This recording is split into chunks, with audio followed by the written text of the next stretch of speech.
প্রতি ঈমান আনার কারণে, একাত্মবাদ আল্লাহতে ঈমান আনার কারণে হযরত বেলাল রাদিয়াল্লাহু তাআলা আনহুর জিহ্বাকে টেনে মিডিলে পেরেক মারা হয়েছে, কিন্তু হযরত বেলালের জবান থেকে কলেমা বন্ধ করতে পারেনি।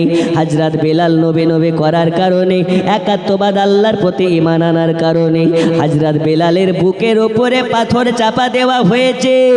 তারপরে বলে, বেলাল রে, বেলাল রে, বেলাল রে, যদি একাত্মবাদ আল্লাহর প্রতি ঈমান আনা বন্ধ না করো, নবী নবী বন্ধ না করো, আল্লাহর প্রতি ঈমান আনা বন্ধ না করো রে বেলাল, তাহলে তোমাকে হত্যা করা হবে, তোমার জীবন নিয়ে নেওয়া হবে, তোমাকে মেরে ফেলা হবে।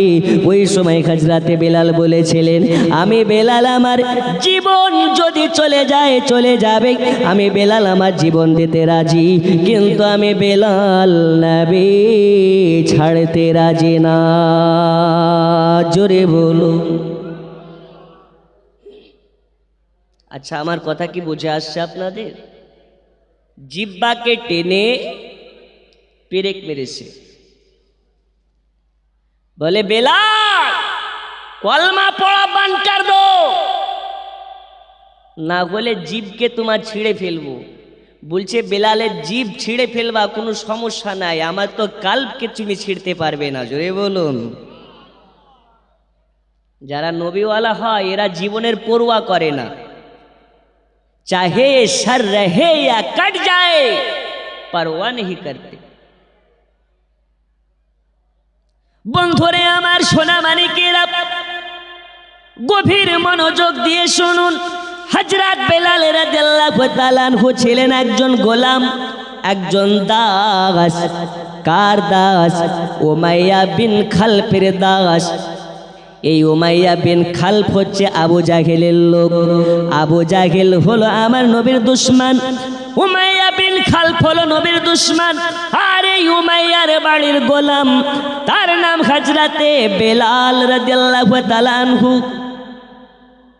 উমাইয়ার বাড়ির কাজ কাম করে, উমাইয়ার বাড়ির দাস, উমাইয়ার চাকর, সারাদিন মান কাজ করে উমাইয়ার, আর সারা রাত ইবাদত করে আমার আল্লাহর। বেলাল বলতেছে, সারাদিন মান কাজ কাম করি উমাইয়ার, আর সারা রাত ধরে ইবাদত করি আল্লাহ তাআলার। ওগো আমার সোনা মানিকেরাও, আমরা সারাদিন মান কাজ কাম করলে রাতের বেলা ক্লান্ত হয়ে বিছানায় ঘুমিয়ে পড়ি, কিন্তু এই বেলাল রাদিয়াল্লাহু তাআলা আনহু সারাদিন মান কাজ কাম করার পরে রাতের বেলা বালিশে মাথা লাগিয়ে ঘুমিয়ে পড়ে না, সারা রাত ধরে বালিশে মাথা না লাগিয়ে আল্লাহ আল্লাহ করে কাটিয়ে ফেলে, আল্লাহ পাকের ইবাদত করে কাটিয়ে ফেলে। একদিন উমাইয়ার কানে সংবাদ চলে গেল, মানে উমাইয়ার কাছে খবর চলে গেল, এই উমাইয়া, খবর রাখছনি রাখছনি, তোমার একজন গোলাম যার নাম হযরতে বেলাল, এই বেলালের খবর তোমার কাছে আছে। এই বেলাল তো একাত্মবাদ আল্লাহর প্রতি ঈমান এনেছে, নবী নবী করে সারা রাত কাটিয়ে ফেলে, সারা রাত ঘুমোয় না এই বেলাল, আল্লাহ পাকের প্রতি ঈমান এনে নবীর মুহাব্বতের পাগল হইয়া গেছে। উমাইয়া বিশ্বাস করতে পারে না, উমাইয়া বিশ্বাস করতে পারে না। কেন কেন কেন? এই উমাইয়ার বাড়িতে বেলালের বাপ গোলাম ছিল, বেলালও সেই বাড়ির গোলাম। এ বেলাল এত ভালো, এত ভালো, একজন গোলাম হয়ে 10 জন গোলামের কাজ একাই করে। কয়জন গোলামের কাজ করে? 10 জনের কাজ একজনে করে, কাজে কামে ফাঁকি মারে না, একজনেই করে। আর আমাদের এলাকার অনেক শ্রমিক আছে, রাজমিস্ত্রি মুর্শিদাবাদের অনেক আছে, যারা একটা ইট গাঁথে তো 2 বার করে বিড়িতে টান মারে, আছে না নেই? আচ্ছা, এই আওয়াজটা কোথা থেকে আসছে দাদা? আচ্ছা, যাই হোক, আছে না নেই? ওই একটা করে ইট গাঁথবে, 2 বার করে টান মারবে। আমি একটা জালসায় গিয়েছিলাম, বলছে হুজুর ভাত খাওয়ার দোয়া আছে, পানি পান করার দোয়া আছে, তো বিড়ি টানার দোয়া কি? বলছে হাই হাই, এতদিন সব কিছু দোয়া শিখিয়েছে, একে বিড়ির দোয়া শিখাবো কি? এবার দেখবেন অনেক বিড়িখোর সিগারেট করে মাহফিলে বসে, মাঝে মধ্যে ওদেরকে উঠতে দিতে হয়। কেন? যখন ওর বিড়ির নেশা উঠে তখন কিন্তু ওর মাথাতে কিছু ঢুকে না। একজন যাচ্ছে, ও বলতে পারছে না, উঠে চলে যাচ্ছে, এই কই যাও? ও বলতে পারছে না যে বিড়িতে টান মারবো, বলছে হুজুর হিসু করতে যাব। তো বলছে বিড়ি খাওয়া না তো?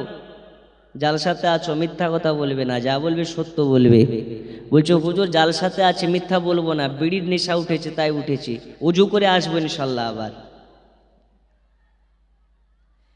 দেখুন রাসূল করিম সাল্লাল্লাহু আলাইহি ওয়াসাল্লামের আশিক কাকে বলে?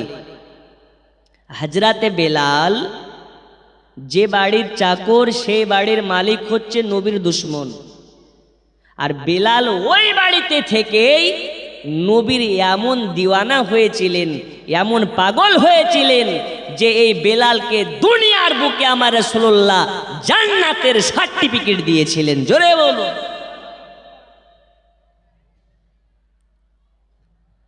আব্বাজি আমার সোনামানিকেরা গভীর মনোযোগ দিয়ে শুনুন।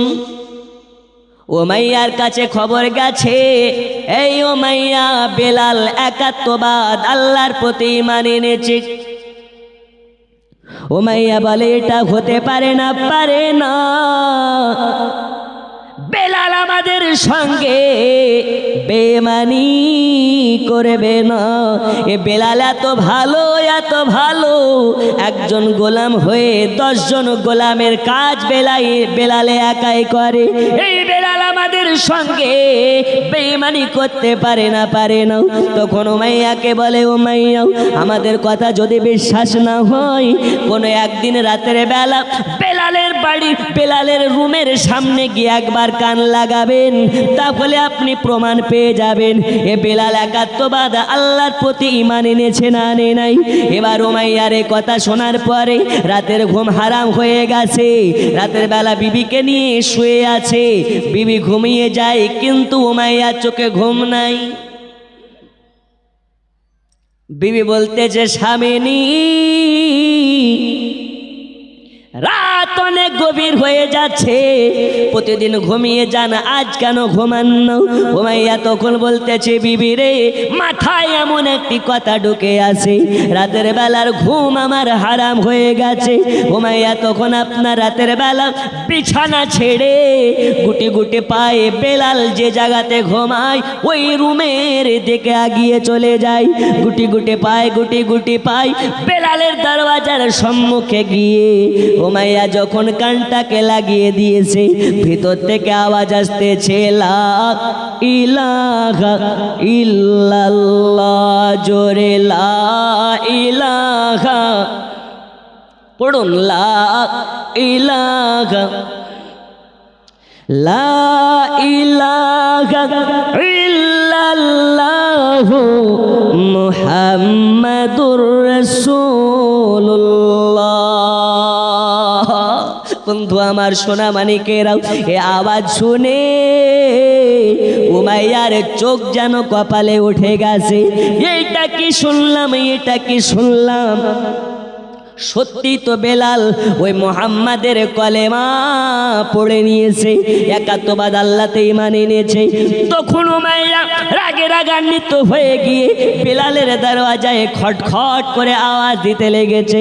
বেলাল রাদিয়াল্লাহু তাআলা আনহু মনে মনে চিন্তা করে, হাই আল্লাহ, এত রাতের বেলা আমার দরওয়াজার সম্মুখে কে? উমাইয়ার আপনার কেনা আওয়াজ যখন বেলাল পেয়েছে, আপনার দরওয়াজার কাছে গিয়ে দরওয়াজা খুলে দেখতে পাই দরওয়াজার সামনে তার মুনিব উমাইয়া দাঁড়িয়ে উমাইয়াকে সালাম দেয়। উমাইয়া তখন বলে, বেলাল রে বেলাল, রাতের বেলা সবাই ঘুমিয়ে গেছে, আর তুমি ঘুম বাদ দিয়ে এই গভীর রাত্রিতে তুমি কি পড়তেছিলে, কি করতেছিলে? আমরা হলে মিথ্যা বলতাম, আমরা হলে মিথ্যার আশ্রয় নিয়ে ফেলতাম, কিন্তু বেলাল ভালো করে জানে নবী মিথ্যা বলা পছন্দ করেন না, মিথ্যাকে ঘৃণা করেন। যারা মিথ্যা বলে এদেরকে নবী আমার ঘৃণা করেন।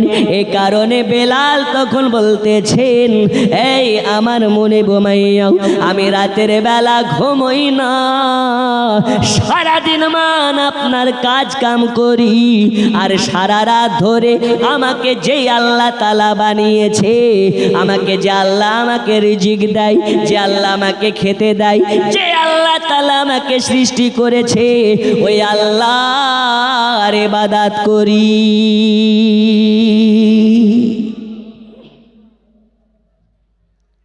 উমাইয়া বলছে, বেলাল খেতে দিত আমি রে। আচ্ছা বলুন তো রুজির মালিককে? আর একটু জোরে। আমি বলেছিলাম জলপাইগুড়িতে। আচ্ছা বলুন তো রুজির মালিক কে? একজন হাত তুলে বলছে মমতা খালা। আরে খ্যাপা, মমতা খালা কিভাবে রিজিকের মালিক হলো? বলছে ঘরে ঘরে পৌঁছে দিচ্ছে এখন আমাদের দুয়ারে সরকার, চাল দিচ্ছে, ডাল দিচ্ছে, মহিলাদেরকে লক্ষ্মীর ভান্ডার দিচ্ছে, তাহলে রিজিকের মালিক আবার কে? আচ্ছা বলুন তো রুজির দায়িত্ব যদি মমতাকে দেওয়া হয়, মমতা কি সামলাতে পারবে? আরে হ্যাঁ না বলুন, পারবে? পারবে না। মমতা তো মমতা। সারা পৃথিবীর যদি কোনো ব্যক্তিকে রাষ্ট্রনায়ক করা হয়, তাকে যদি রুজির দায়িত্ব দেওয়া হয়, 1 ঘন্টার জন্য, 1 ঘন্টা তো 1 ঘন্টা, 1 মিনিট সামলাতে পারবে না। যেটা দুনিয়া পারে না সেটা পারে কে? আরো জোরে, পারে কে? ওই আল্লাহর প্রতি ঈমান আমাদেরকে রাখতে হবে। পকেট খালি, বাড়িতে চাল নেই, সকালবেলাতে কি খাবো টেনশন করে লাভ নেই। আল্লাহ বলতেছে রিজিকের মালিক তো আমি, বাড়িতে চাল নেই, চাল পৌঁছে দেওয়ার দায়িত্ব আমি আল্লাহর, যদি নাফরমানি তোমরা না করো। যে ঘুমিয়ে গেছে ওকে ঠালা মারেন, বলেন পাতা দিচ্ছে বিরিয়ানি দেবে। ভাই ঘুম পাচ্ছে?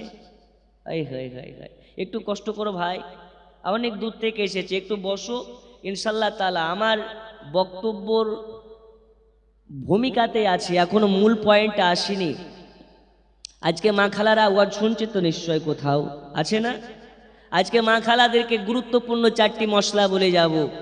মহিলাদের জন্য সিটি গোল্ডের চুড়ি, সিটি গোল্ডের নাকের ফুল, কানের দুল পরা যাবে কি যাবে না? মহিলাদের জন্য নাইটি পরা যাবে কি যাবে না?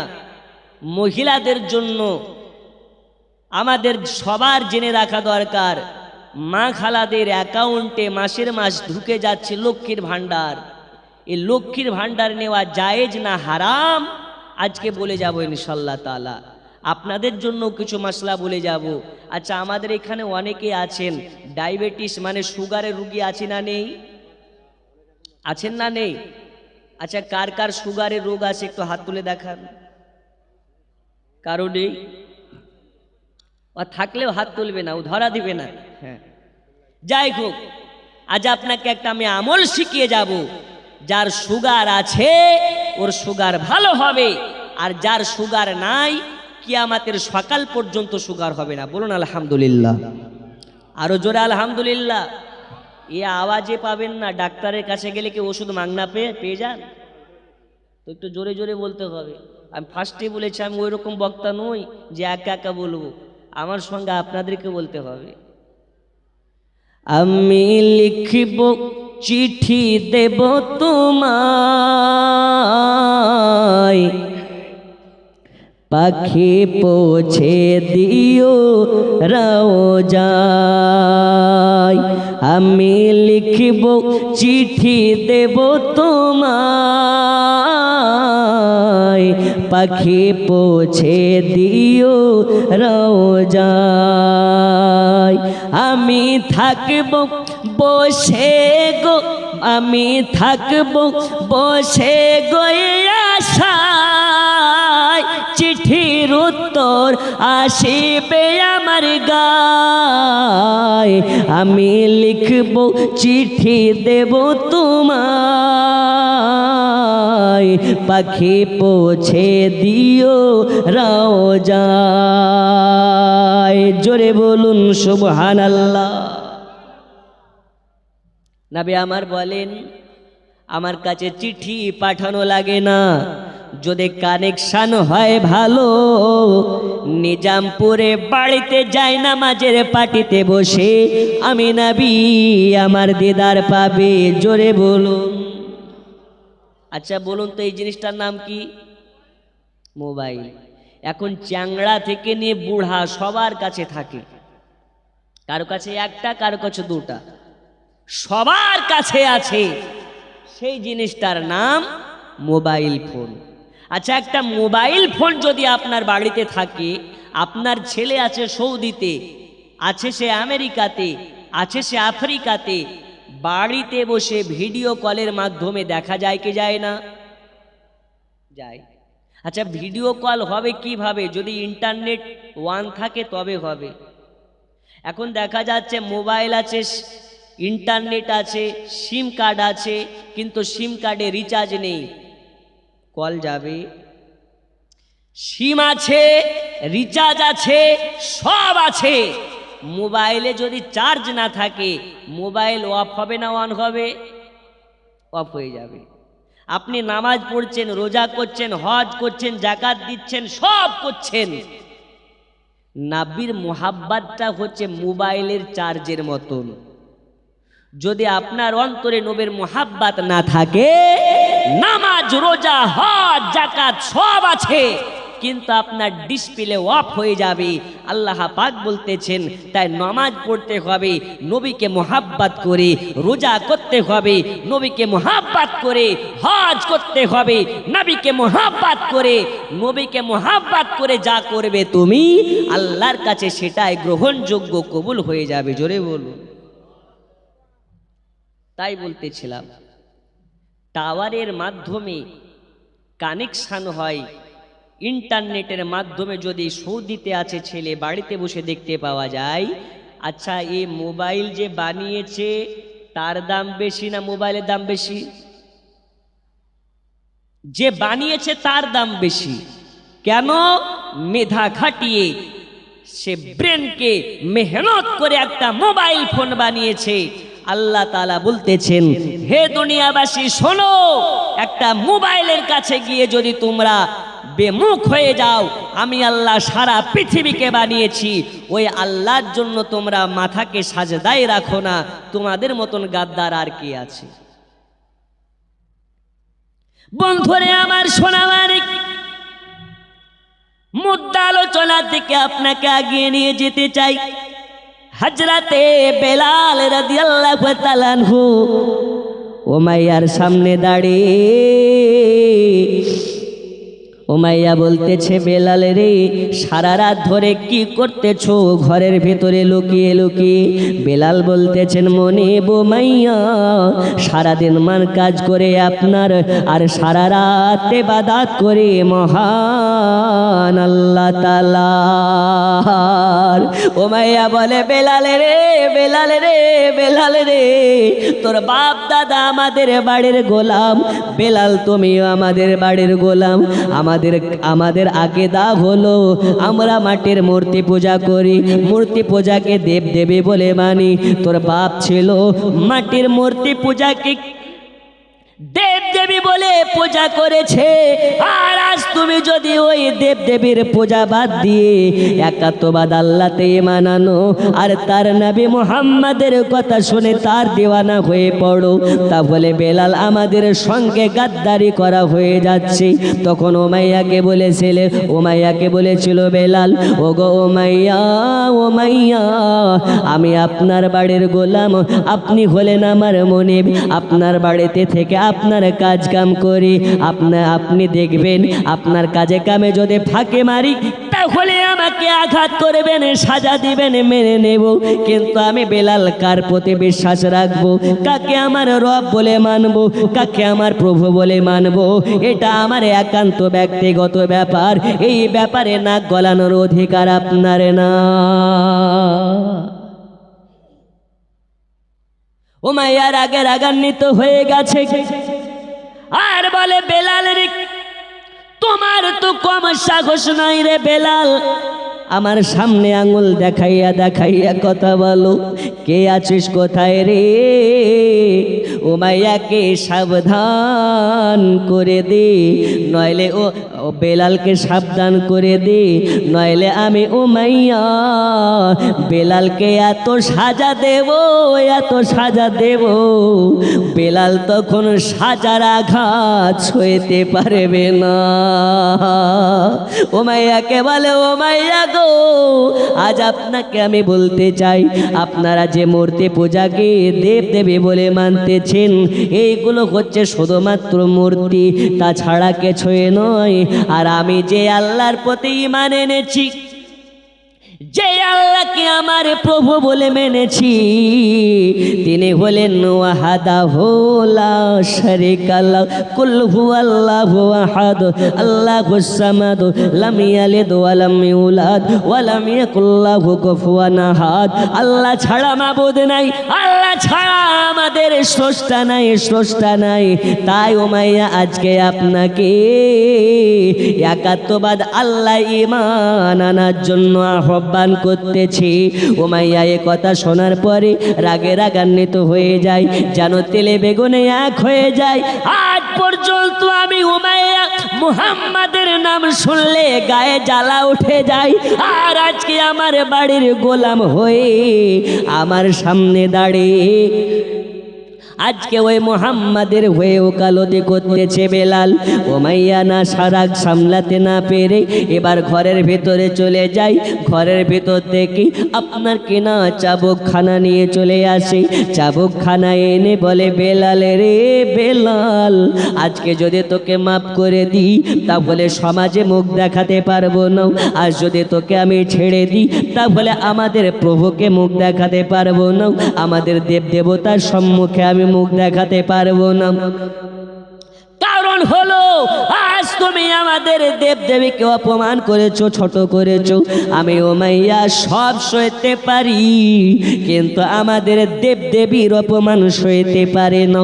এ কথা বলে উমাইয়া এবার আপনার চাবুকখানা হাতে তুলে নিয়েছে, আর বেলালের মাথার চুল মোবারক গুলোকে ধরে জমিনে ফেলে দিয়েছে।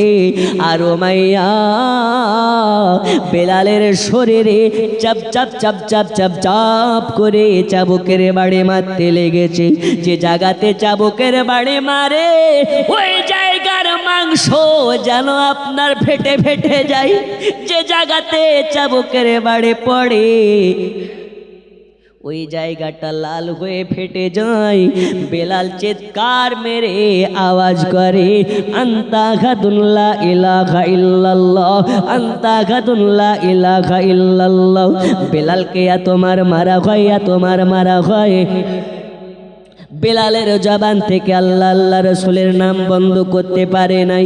হাদিস শরীফের মধ্যে পাওয়া যায়, বেলাল রাদিয়াল্লাহু তাআলা আনহুকে এত মারা হয়েছে, এত মারা হয়েছে, বেলালের চক্ষু দিয়ে এক ফোঁটা পানি ঝরে না।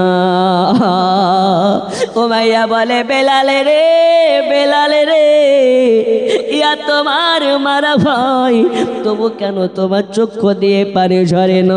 তোমাকে কে ব্যথা লাগে না? তোমাকে কে কষ্ট হয় না? তোমাকে জ্বালা যন্ত্রণা হয় না? বেলাল বলতেছে, ও গো মনে বোমাইয়া, মারের ব্যথা 16 আনাই পাই, মারের ব্যথা 16 আনাই পাই, তবে আমি বেলাল আল্লাহর কাছে ওয়াদাবদ্ধ হয়েছি, আল্লাহর কাছে স্বীকারোক্ত দিয়েছি, আমি বেলাল আজকে যদি আপনার আঘাতের কারণে মারা যায়, আপনি আমাকে মারতেছেন, আমাকে আঘাত করতেছেন, আর আপনার আঘাতের কারণে যদি আমি মারা যাই, আর আমি যদি কান্না করতে করতে মারা যাই গো মাইয়া, মারা যাই, তাহলে দুনিয়াবাসী বলবে বেলাল উমাইয়ার মার খেয়ে কান্না করতে করতে মারা গেছে। আমি বেলাল এটা শুনতে চাই না। আমি বেলাল আপনার মারের আঘাতের পরেও কষ্টটাকে হজম করে, কষ্টটাকে সহ্য করার পরে আমি বেলাল হাসতেছি এই কারণে যেন দুনিয়াবাসী এটা বলে বেলালকে নবী বেইমানি করার জন্য এত মারা হয়েছে, কিন্তু নবীর মোহাব্বতে এই বেলাল কান্না করে নাই, হাসতে হাসতে জীবন দিয়েছে।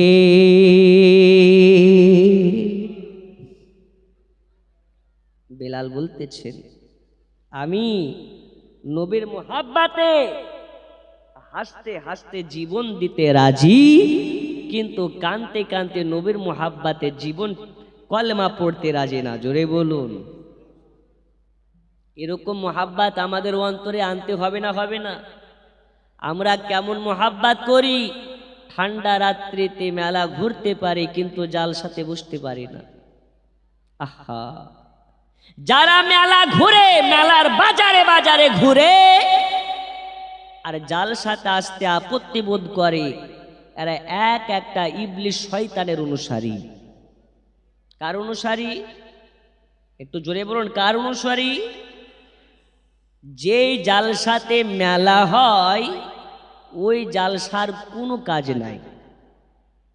সোজা কথা বলি, আল্লাহ রসুল বলেছেন বাজার হচ্ছে নোংরা জায়গা, বাজার হচ্ছে ফিতনার জায়গা। আচ্ছা আপনি বলুন তো, কৃষ্ণনগরের বাজারে গেলে কি জিলেপির অভাব? একটু হ্যাঁ না বলেন, অভাব? ঠোঁটের লিপস্টিকের অভাব? কৃষ্ণনগরের বাজারে গেলে শাড়ি চুড়ি ইত্যাদির কি অভাব পড়েছে? তাহলে অত বড় বাজার ছেড়ে বছরে একদিন জালসা দিবেন তো মেলা কেন দেন? আরে জালসা মানে জালসাতে সবাই এসে বসবেন, ইসলামের কথাবার্তা শুনে কিছু গ্রহণ করবেন, মানুষ যাতে হেদায়াত হয়। আরে হেদায়াতের নামে মেলা বসিয়ে কিছু লালকুমারি ঘুরে বেড়ায় আর ওর পেছন কিছু গাঁজা করে হিরোইন করে দৌড়ে বেড়ায়, আছে না নেই? এখন আবার কিছু হেজাবালি বেরিয়েছে, নতুন স্টাইলিশ হেজাবালি। ওর কপালে লেখা থাকছে মাশাআল্লাহ, এদিকে ভিতরে যে কোন আলকাতরা আল্লাহ জানে, আছে না নেই? আছে। কপালে যারা মাশাআল্লাহ ওয়ালা বুরকা পরে বেড়াচ্ছে এরা ফিতনাবাজ। এইসব নারীগুলো লোক দেখানো হেজাব পরে ঘুরে বেড়াচ্ছে, এগুলো পর্দা নয়, এগুলো গোপাল জর্দা। গোপাল জর্দা খেলে যেমন মাথা ঘুরে যায়, এই সব পর্দাগুলো দেখলে জাহান্নামের শয়তানেরা ওয়েলকাম করে জানিয়ে নেয়। সাবধান। আল্লাহ রাসূল বলেছেন একজন নারীর জন্য 4 জন পুরুষকে জাহান্নামে যেতে হবে। কয়জন পুরুষকে? 4 জনকে। ওই 4 জন কে কে? প্রথম নাম্বার বাপ, দ্বিতীয় নাম্বার বাপ বড় ভাই, তৃতীয় নাম্বার স্বামী, চতুর্থ নাম্বার বাড়ির বড় ছেলে। আহা, মহিলাদের জন্য পর্দা করা ফরজ। দেহকে যেমন পর্দা করতে হবে, মহিলাদের কথা বলার মধ্যে পর্দা আছে, মহিলাদের চোখের চাউনির মধ্যে পর্দা আছে, মহিলাদের হাঁটার মাধ্যমে আপনার পর্দা আছে, মহিলাদের কথা বলার মাধ্যমে পর্দা আছে। কিন্তু আমাদের এলাকার, আমাদের গ্রামের মায়েদের পর্দা আর নাবির ঘরের মহিলাদের পর্দা কি এক? নাবি আমার বসে আছেন তার স্ত্রীগণকে নিয়ে। ইতিমধ্যে একজন অন্ধ সাহাবী নবীর কাছে আসছেন। আমরা তাদেরকে কি বলি? কানা। কি বলি? কানা। কিন্তু তারা কানা নয়, তাদেরকে বলতে হবে নাবিনা, অন্ধ। দয়াল নবী আমার বসে আছেন, একজন অন্ধ সাহাবী নাবিনা সাহাবী গুটে গুটে পায় নবীর কাছে চলে আসতেছে। আসার পরে সালাম দেয়, আসসালাতু ওয়াসসালামু আলাইকা ইয়া রাসূলুল্লাহ, আসসালাতু ওয়াসসালামু আলাইকা ইয়া হাবিবাল্লাহ। নবী আমার সালাম শুনে তানার বিবিগুলোকে বলতেছে, বেবেরা এইবার তোমরা জায়গা ত্যাগ করো, রুমের ভেতর চলে যাও। তো হুজুর কেন? ও তো দেখতে পায় না, অন্ধ, ওর সামনে আবার পর্দা কিসের? নবী আমার বললেন, বেবেরা রে শুনে নাও, পৃথিবীর বুকে যদি, সারা পৃথিবীতে যদি আল্লাহ তাআলা সমস্ত পুরুষগুলোকে অন্ধ করে দেয়, অন্ধ করে দেয়, অন্ধ করে দেয়। সারা পৃথিবীর পুরুষগুলো যদি অন্ধ হয়, তবু মহিলাদের জন্য পর্দা করা ফরজ আছে। এই আমার বিবিগণেরা শুনে নাও, শুনে নাও, তোমাদেরকে সে দেখতে পাবে না এটা ঠিক, ও তোমাকে যেমন দেখলে ওটা পর্দার খেলাফ হবে। তোমরা দেখতে পাবে তাকে, তোমাদের জন্য তাকে দেখা হারাম। একজন পুরুষ একটা পর মহিলাকে দেখা যেমন হারাম, একজন পর পুরুষকে একজন পর মহিলার দেখা হারাম। আর আমাদের জালসা মানে এই গ্রামের নাম নিজামপুর, আর এসেছে নবদ্বীপের খালাতো ভাই গ্রামে জালসাতে। ওর খালাতো ভাইকে নিয়ে ইটিং বিটিং সিটিং সিটিং করে বেড়াচ্ছে। আরে মুসলমানদের মহিলাদের জন্য কোনো খালাতো ভাই চলে না, কোনো মামাতো ভাই চলে না, কোনো চাচাতো ভাই চলে না। খালাতো ভাইয়ের সামনে যাওয়া হারাম, মামাতো ভাইয়ের সামনে যাওয়া হারাম, ফুফাতো ভাইয়ের সামনে যাওয়া হারাম। একমাত্র মায়ের পেটের ভাই ছাড়া মহিলাদের কোনো ভাই চলবে? আই হাই, ওর খালাতো ভাই এসেছে, চল ভাই মেলাতে ঘুরতে যাই। মেলাতে ঘুরতে গিয়ে লুচ্চামি ভণ্ডামি বেহিয়াপনামি করতেছে। গ্রামে জালসা দিয়ে লাভ নাই। বন্ধুরে আমার সোনা মানিক, জালসা দেওয়া ভালো কাজ, মেলা দেওয়া ভালো কাজ নয়। তাই জালসা দিলে আগামী বছর থেকে মেলা দেওয়া বন্ধ করতে হবে। এখন অনেক জালসা আছে, যে জালসাতে মেলা নাই সে জালসাতে লোক নাই। কে বলেছে? যারা শুননেওয়ালা তারা শুনবে, মেলা যাবে না। যারা মেলাতে ঘুরনেওয়ালা তারা জালসায় বসবে না। একদম বাস্তব কথা। তাই জালসাতে মেলা দেওয়া বন্ধ করার দরকার আছে না নেই? আছে। এখন বক্তা বললে, এদিকে বক্তা সাহেব বলছে জালসাতে মেলা দেওয়া বন্ধ করো, আর মেলায় যারা বসে আছে ওরা বলছে তালবা শয়ে করলে একারকে পেলো কোথায়? এই সব কিছু বাদ দিয়ে মেলাওয়ালার পেছনে লেগেছে। বন্ধু আমার সোনা মানিকেরা, আপনাকে আমি প্রথমেই বলেছি রিজিকের মালিক হচ্ছেন আল্লাহ, আর দুনিয়াকে চালানেওয়ালা হচ্ছেন রাসূলুল্লাহ। এই জন্য উর্দু ভাষায় কবি লিখতেছেন, রোজি খোদা নে দি হে খেলাতে হে মুস্তাফা, রোজি খোদা নে দি হে खिलाते हैं मुस्तफा, रोजी खुदा ने दी है खिलाते हैं मुस्तफा, दुनिया है खुदा की चलाते हैं मुस्तफा। বন্ধু আমার সোনা মানিকেরা, আমার আলোচনা চলতেছিল। হযরতে বেলাল রাদিয়াল্লাহু তাআলা আনহু তখন বললেন, আমি একাত্মবাদ আল্লাহতে মানে এনেছি। এ কারণে বেলালকে এত মার মেরেছে, এত মার মেরেছি, যে জায়গাগুলোতে মেরেছে লাল লাল হয়ে দাগ হয়ে গেছে। ওগো আমার সোনা মানিকেরা, সকালবেলা মার শুরু করেছে, সকাল থেকে দুপুর চলে আসে, দুপুর থেকে বিকাল করে চলে আসতেছে, সন্ধ্যা হয়ে যায়। বলে বেলাল রে বেলাল, একবার নবে নবে বন্ধ করে আমাদের দেবদেবের নাম একবার যদি জবানে নিয়ে নাও, তাহলে তোমাকে মাফ করে দেওয়া হবে, তোমাকে মাফ করে দেওয়া হবে।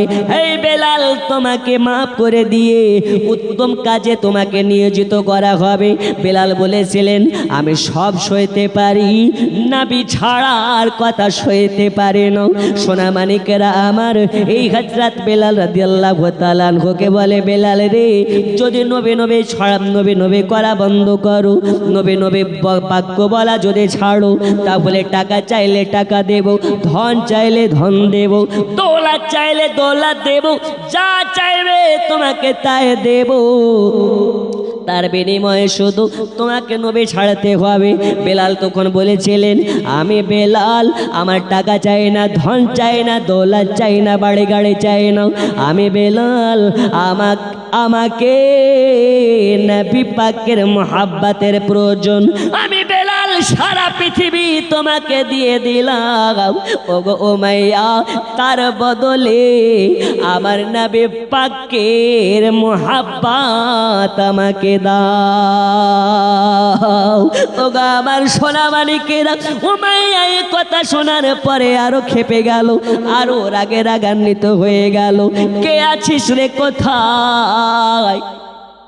আমি সইতে পারি না, ওই তাড়াতাড়ি করে আমার খড়মগুলো নিয়ে চলে আয়, কাটা লাগা জুতাগুলো নিয়ে চলে আয়।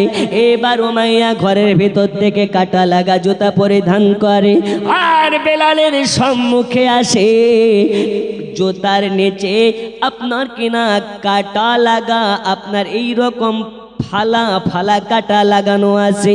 উমাইয়া তখন কি করে, বেলালকে ওভর করে শুইয়ে দেয় আর বলে, বেলাল রে, বলো কলমা পড়া বন্ধ করবে কেন? বলে, না বন্ধ করব না। এ কথা যখন বলেছে, বেলালের পিঠে একটা লাত মেরে দিয়েছে। আর যখন লাত মেরেছে, বেলালের পিঠের ভিতরে কাটা যেন ঢুকে গেছে। ওই কাটা যখন ঢুকেছে আর পাটাকে আবার যখন উপর সোজা তুলেছে, ভিতর থেকে মাংস ছিঁড়ে বার হয়ে চলে আসতেছে। বেলাল একটি কথা চিৎকার মেরে বলতেছে, আনতা গাদুন লা ইলাহা ইল্লাল্লাহ, আনতা গাদুন লা ইলাহা ইল্লাল্লাহ। আমি বেলাল, আমার জীবন চলে গেলে চলে যাবে, কিন্তু আমি বেলাল নবীর নাম ছাড়তে পারবো না। এই আবার শোনা মানিকেরাও, আজ রাতে বেলালের গোটা শরীর থেকে জানো দর করে রক্ত বার হয়ে চলে আসতেছে। মাথাটা যেন প করে ঘুরতেছে, গোটা শরীরে জ্বর চলে এসেছে। তোমার মেরেছে। বেলালের শরীর যেন খদ্দ খাম হয়ে গেছে। আবার যেন হুকুম করে, কে আছিস রে, কোথায় আছিস, কে আছিস?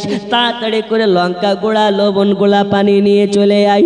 লঙ্কা গোলা, লবণ গোলা পানি নিয়ে এসেছে। আনার পরে বলে, বেলাল রে, বলো কলেমা ছাড়বে কি ছাড়বে না? বলে, এক কথা বারে বারে ভালো লাগে না। আমি তো প্রথমেই বলেছি এই বেলালের জীবন দেবে, কিন্তু বেলাল নবীর মোহাব্বত ছাড়বে না। এ কথা যখন বলেছে, উমাইয়া তখন বেলালের কাটা খায়, লঙ্কা গোড়া, লবণ গোড়া যেন ভরে দেয়। আর বেলাল চিৎকার মেরে বলে, আনতা গাদুল্লা ইলাহা ইল্লাল্লাহ, আনতা গাদুল্লা ইলাহা ইল্লাল্লাহ। এই আল্লাহ তাআলা, আমি বেলাল আমার কাটা খাই, লঙ্কা গোড়া নয় গো, লবণ গোড়া নয়, এটা আমি বেলাল আমার জন্য নবী পাকের মোহাব্বত ভরে দেওয়া হচ্ছে। আল্লাহ আমাকে এতটা ক্ষমতা দান করুন, আমি বেলাল জানো উমাইয়ার মার সইতে পারি, উমাইয়ার আঘাত সইতে পারি, উমাইয়ার ব্যথা সইতে পারি। ওগো আল্লাহ, জানো উমাইয়ার মারের ভয়ে আমার নবীকে যেন না ভুলি। ওই নবীকে কত মোহাব্বত করেছেন বেলাল, ওই নবীকে কত মোহাব্বত করেছেন বেলাল। নবীর মোহাব্বতে বেলালের গোটা শরীরে কাটা ঘায়ে লঙ্কা গোড়া, লবণ গোড়া ভরে দেয়, কিন্তু বেলালের জবানে নবীর নাম বন্ধ নাই। জোরে বলুন সুবহানাল্লাহ। জোরে হবে না? কাল সকালে বাড়িতে গিয়ে বলি, নূরে মুহাম্মদ রসুল আরবি নাই বেপরোয়ার,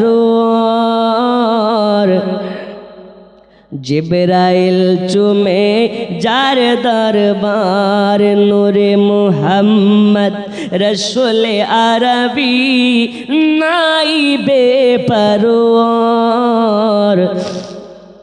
জিবরাইল চুমে যার দরবার লাম থেকে হয় লা ইলাহা, আলিফ থেকে হয় আল্লাহ, মিম থেকে হয় নামে মুহাম্মদ যিনি রাসূল আল্লাহ। শহীদ আজম ইমাম হুসাইন নওয়াসা তাহার। জিবরাইল চুমে যার দরবার নূরে মুহাম্মদ রসুল আরবি নাইবে পরওয়ার। জিবরাইল চুমে যার দরবার। সোনামানিকেরা আমার, এবার বেলালকে আপনার সকাল থেকে নিয়ে সন্ধ্যা পর্যন্ত একইভাবে আপনার নির্মমভাবে অত্যাচার করতেছে, নির্মমভাবে আপনার কিনা বেলালকে মারধর করতেছে। রাত হয়ে গেল, উমাইয়া তখন বলে কে আছিস কোথায়? বেলালকে খেতে দেবে না, পানি পান করতে দেবে না, ব্যথার ওষুধ দেবে না, বেলাল যদি কিছু চাই তাকে যেন সহযোগিতা করবে না। আজকে সারা রাত ধরে বেলালকে অন্ধকার ঘরের ভেতরে বন্দি করে রাখ, কালকে সকাল হলে দেখে নেব বেলাল কলেমা পড়া বন্ধ করে কি করে না। যাও যাও বেলালকে অন্ধকার ঘরের ভিতরে তাকে বন্দি করো, পানি দেবে না, খাবার দেবে না, সারাদিন মারধর করে রাতের বেলা অন্ধকার ঘরে যেন বন্দি করে দিয়েছে রে বাবা। বেলালের যেন গোটা শরীরে এত রক্ত, আপনার কিনা জ্বর জ্বর হয়েছে। বেলাল দাঁড়াতে পারে না, বেলাল শুতে পারে না, বেলাল যেন বসতেও পারে না। শুবে কেমন করে বাবা? বেলালের গোটা শরীরে চাবুক মেরে মেরে, চাবুক মেরে মেরে মেরে মেরে বেলালের শরীরকে ঝাঁঝরা করে ফেলেছে। বেলাল শুবে কেমনে? বেলাল তো শুতে পারবে না, বেলাল দাঁড়াতে পারে না, দাঁড়ালে মাথা যেন আপনার কিনা বুন বুন করে ঘুরে খায়, পাক খায়। এজন্য বেলাল কি করে? সাজদাতে পড়ে গেছে, আর সাজদাতে পড়ে গিয়ে বলে আল্লাহ আল্লাহ, আমি উমাইয়ার মারকে ভয় করে না, আমি আপনার কাছে এটা প্রার্থনা করি আল্লাহ, আমি উমাইয়ার মারকে ভয় করি না, তবে একটা ভয় করি, উমাইয়ার মারের কারণে যদি আমি নবী ভুলে যাই। আল্লাহ আমি দেখেছি অনেকে যখন অজ্ঞান হয়ে যায়, বেহুশ হয়ে যায়, হুঁশ থাকে না, জ্ঞান থাকে না, বাপকে ভাই বলে ফেলে, মাকে স্ত্রী বলে ফেলে, অনেকে ভুল ভাল বলে। আল্লাহ আমি যখন অজ্ঞান হয়ে যাব, হুঁশ হারা হয়ে যাব, আমার মুখ থেকে যেন কোনো ভুল ভাল কিছু না বার হয়, আমার জবানে থেকে যেন নবী নবী বার হয়। জোরে বলুন সুবহানাল্লাহ। বন্ধুরে বন্ধুরে বন্ধুরে, এই নবীর মহাব্বত কোথায়? আর আমাদের নবীর মহাব্বত কোথায়? আমার আল্লাহ বলে বেলাল রে, দুনিয়া একদিকে হয়ে যাবে, আর তুমি যদি একদিকে হয়ে যাও, একজন নবীওয়ালা যদি একদিকে হয়ে যায়, পৃথিবী যদি একদিকে হয়ে যায়, পৃথিবীর সমস্ত বম গুলি পিস্তল বড় আপনার কিনা বারুদ যদি একদিকে হয়, আর নবীওয়ালা ব্যক্তিকে যদি মারা হয়, নবীওয়ালা ব্যক্তি পরমাণুকে ভয় পায় না, একাত্মবাদ আল্লাহর জন্য জীবন দিয়ে দেবে।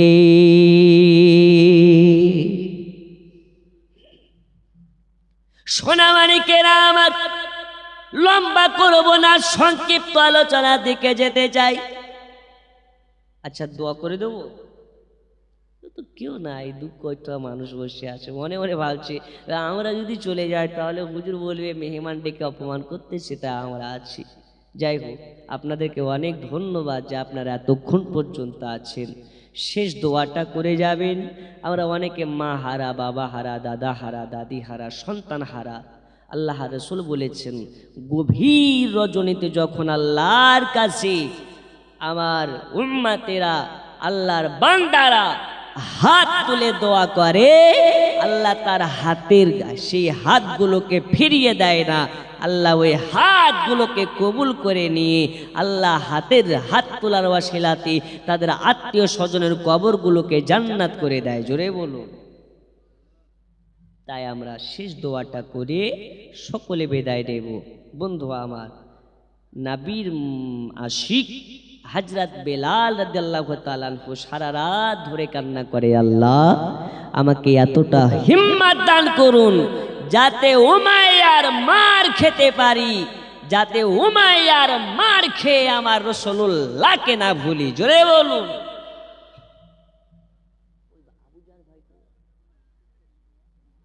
এরকম মোহাব্বত আমাদের অন্তরে আনার দরকার আছে না নেই? ওরকম মোহাব্বত হয় নামাজ পড়ে না কাজা করে গো, একটু জোরে বলেন, পড়ে না কাজা করে। সপ্তাহে সপ্তাহে এত দাড়ি কাটলে হয়? এত হারাম বললে, হারাম খেলে হয়?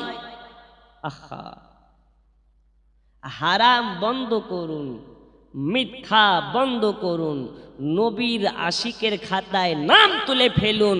ওয়াল্লাহি আল্লাহর কসম, আল্লাহ আপনাকে এই দুনিয়ার বাদশা বানাবে, আখিরাতেরও বাদশা বানাবে। বলুন আলহামদুলিল্লাহ। বন্ধু আমার সোনা মানিক, লম্বা চওড়া করতে চাই না বক্তব্যকে, আমি এতে ঘটাতে চাচ্ছি একটু মাত্র 10 মিনিটের মধ্যে আমার বক্তব্য এতে ঘটে যাবে। হযরত বেলাল রাদিয়াল্লাহু তাআলা আনহু কে ছিলেন? এই বেলাল একজন নবীর এমন আশিক ছিলেন যে বেলাল নবী নবী বন্দনা করার কারণে বেলালের পায়ে রশি বেঁধে দিয়ে আবু জাহাল আর উমাইয়া বিন খালদ দুইজনা মিলে বেলালকে গোটা মরুভূমির বালি বালি ছেঁচড়ে নিয়ে বেরিয়েছে। বেলাল বলে, ও গো আবু জাহাল, এই উমাইয়া, আমার জীবন চলে যাবে, আমার রক্তে রক্তে শুধু নবীর নাম বার হবে। হে বাবা আমার সোনা মানিকেরা, বর্তমান জামানাতে ঈমান মজবুত রাখা কঠিন, জি আপনার কিনা কঠিন। এ বর্তমান সময়ে আমাদের ঈমান আপনার কিনা খাতরা অবস্থায় পড়ে আছে। এই মুসলমানদেরকে নিয়ে বর্তমান সময়ে অনেকেই খেলা করে, মুসলমানদেরকে বোকা বানায়, মুসলমানদেরকে আপনার কিনা পথভ্রষ্ট করার চেষ্টা করে। আল্লাহ তাবারাক ওয়া তাআলা বলেছে, আমার বান্দাদের যখন ঈমান কমজোরি হয়ে যাবে, আল্লাহ দুনিয়াতে জালিম বাদশা পাঠাবে। কি বাদশা পাঠাবে? আচ্ছা, আমাদের বাচ্চা জালিম না আলিম? এই দোষ কার? আমাদের। আল্লাহ বলেছেন, যখন বান্দাদের ঈমান কমজোরি হয়ে পড়বে, আল্লাহ তখন জালিম বাদশা পাঠাবে। এই বাদশাকে তাড়ানোর ক্ষমতা মমতারও নেই, অন্য কারণেই। এই বাদশা তখন যাবে আল্লাহ যখন এই বাদশাকে তাড়াবে। জোরে বলুন। ফেরাউন এসেছে, চলে গেছে, নমরুদ এসেছে, চলে গেছে, দুনিয়ার বড় বড় কাফির রাষ্ট্রনায়ক এসেছে, একাত্মবাদ আল্লাহতে দুশ্মনী ঘোষণা করেছে, আল্লাহ তাদেরকে ধ্বংস করে দিয়েছে। হিন্দুস্তানের বুকে একজন জয়পাল যোগী বলে জাদুকর ছিল, আমার খাজা মঈনুদ্দিন চিশতির সঙ্গে বিরোধী করেছিল। খাজা মঈনুদ্দিন চিশতি শেষমেশ বলেছিল, এই জুতা একে জব্দ করে দে। তো খাজা মঈনুদ্দিনের জুতার বাড়ি খেয়ে জয়পাল যোগী আল্লাহর ওলি হয়ে গেছে। জোরে বলুন, আর একটু জোরে হবে না? এ মোদিও কারো জুতার বাড়ি খেয়ে একদিন আবার দেখবেন ইয়ে জব্দ হয়ে গেছে। বাবা ইমানকে মজবুত করুন।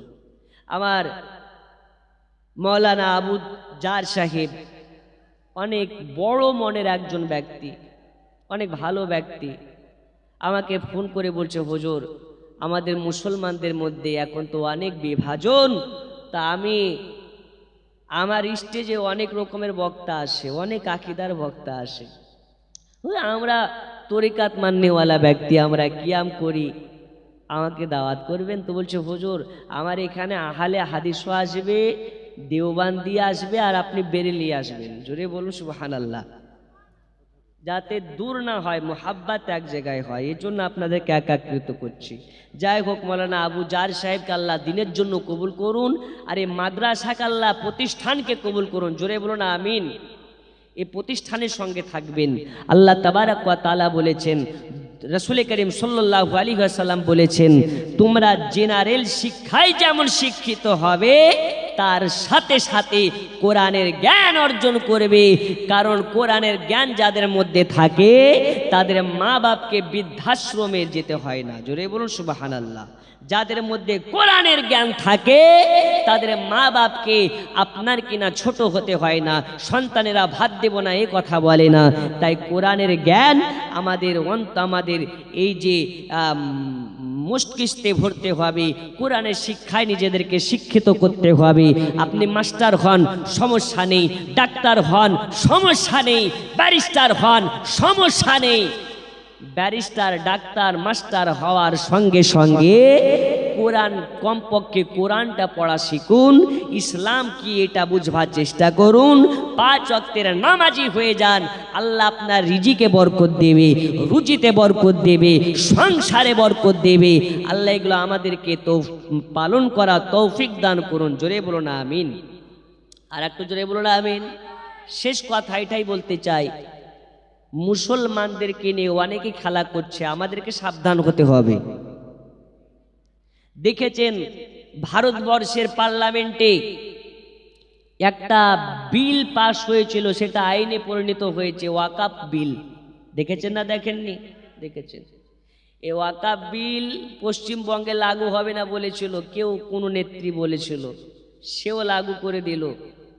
মুসলমানদের মাথায় টুপি পরিয়ে মুসলমানদেরকে সবাই ব্যবহার করে। মুসলমানদের ওয়াকাফ সম্পত্তি আজ মুসলমানদের হাতছাড়া হয়ে গেল।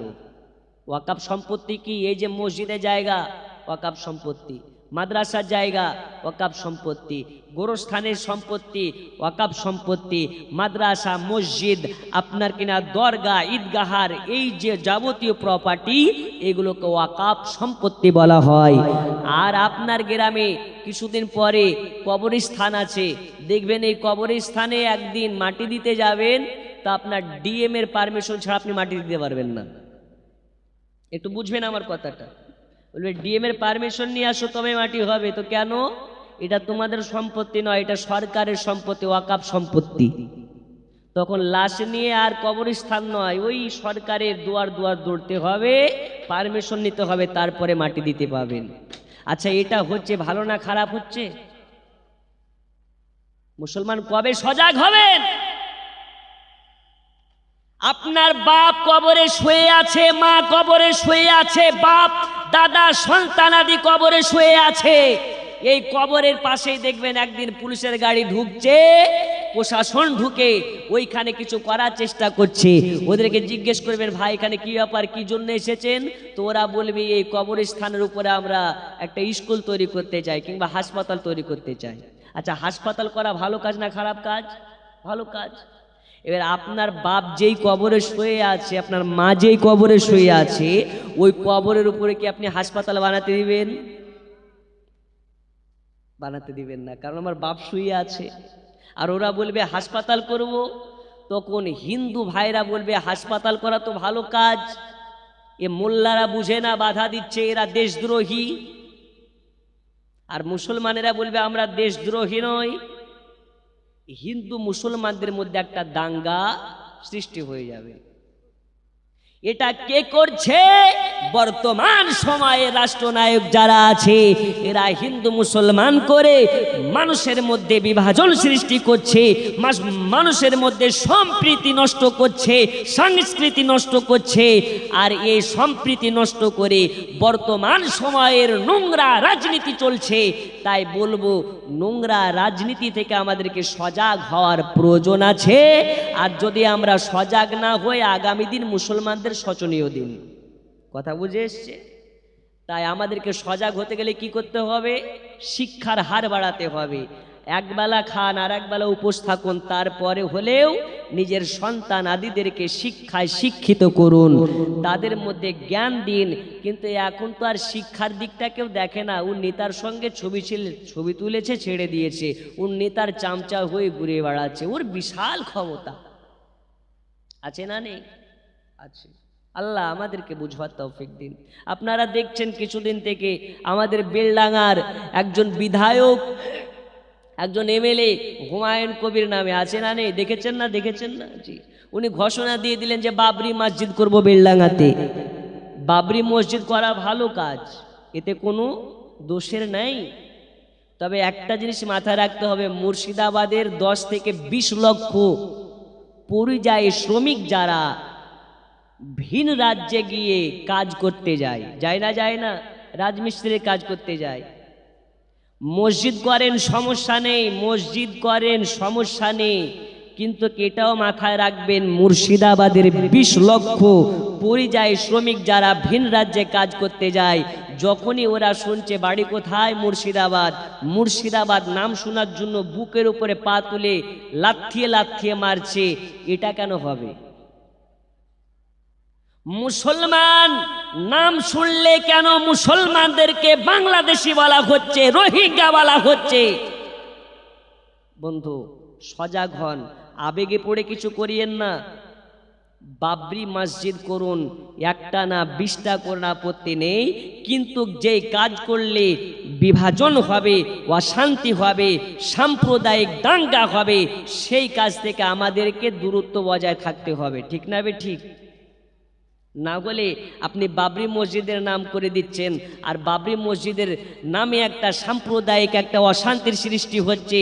কে করেছে? তো মুর্শিদাবাদের হুমায়ুন কবির করেছে। মুর্শিদাবাদের হুমায়ুন কবির করবে একাদোষ, আর মুর্শিদাবাদের 20 লক্ষ পরিযায়ী শ্রমিককে বাইরে গিয়ে মার খেতে হচ্ছে। এটা ভালো না খারাপ? খারাপ। তাই আমাদেরকে আবেগে না পড়ে সুস্থভাবে কাজ করতে হবে।